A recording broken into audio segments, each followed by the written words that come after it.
Hello? Hello, Esther. Oh, hi, Hannah. How are you? I'm fine, thanks. How are you? I'm fine. I've been trying to catch up with you at church, but you always seem to slip out before I can say hello. In fact, I don't even remember when was the last time I shook your hand just to say God bless you. Hmm, you know my situation, right? These days I've been leaving church very early because you know what? I have to come back and check if everything is in order in this house. I wouldn't know whether maybe my son has stolen something or not ever since he's been, involved with that wrong crowd of his. I see what you mean, but the Joshua I know has always been a good boy, and I'm pretty sure that even now he can still Ah, change and be that good boy again. you really think so? Well, no, I don't think so, but I know so. Hmm, I don't know. But according to me, I don't think there's any changes anytime soon. In fact, ever. Come on, Esther, don't say that. Be positive. Come on.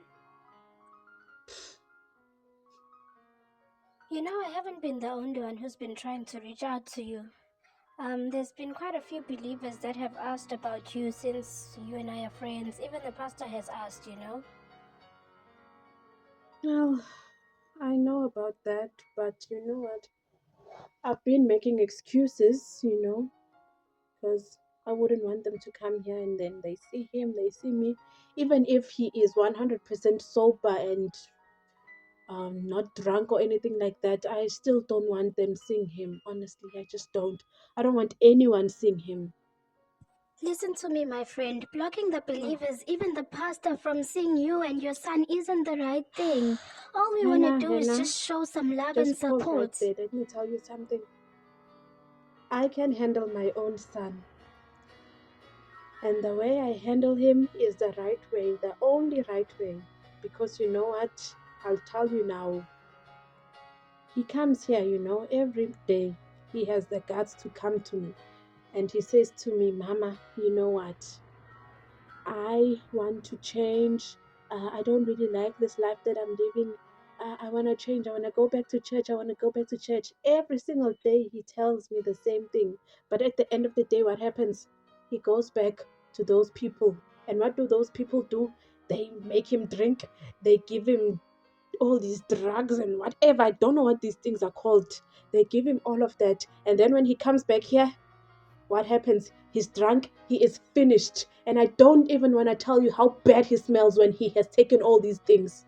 Have you at least tried to sit down and talk to him? Of course, I've tried talking to him. And you know what I always tell him? I tell him that, hey, you don't deserve to go back to church. You know why? Because you're a backslider. You're a bad boy. You're a bad example. You just don't deserve to be in church in this situation that you are in. And you know what? He's always 100% fine when he tells me that he wants to go back to church. But then I always tell him that no, you're a backslider, this, that. Hey, you don't want to hear the things I say to him, shame. I say everything. And what happens at the end of the day? He goes back. So tell me something, my sister. Where are my lies? Look, Esther, I'm speaking to you as a friend and as your sister in Christ. I don't mean to offend you, but it seems your harsh words are pushing your son further away from changing. I believe your son genuinely wants to change. Huh? Yes, I truly believe your son genuinely wants to change, but your words are worsening the situation instead of resolving it. This might be the reason why he keeps going back to his old ways. By the way, have you spoken to the pastor about him? Yes, I've spoken to the pastor about him. I have. And you know what? The pastor sounds exactly like you. He's always like, it's a good thing that he wants to go back to church. Let him come to church. And then also another thing that he has mentioned is that I'd like to come. I'd like to see your son. I'd love this and that and that. Hey, how can anyone want to see that type of a child? A child who drinks, a child who smokes, a child who. Eesh, Esther, calm down. Listen to me, my friend. Listen to me. Not only are you pushing your son away, but you're also pushing us away. We've been wanting to visit. Hey, We've hey, even tried hey, hey, inviting him, but you hey, keep hey, my blocking sister, let me him. tell you something, my friend. Let me tell you something. Let me tell you something. I hear your advice, but I do not need it right now. I've had a lot of advices like this from lots of believers from church.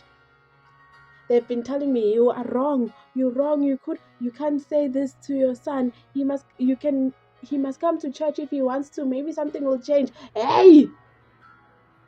I'm the one who stays with this son, and I tell him that I know that this and that will happen. And what happens at the end of the day? He does those wrong things. So where are my lies? Where are my lies? Esther, you are being very harsh towards yourself and Joshua. You need to change that because it's really discouraging him, my friend. I don't want to lie to you.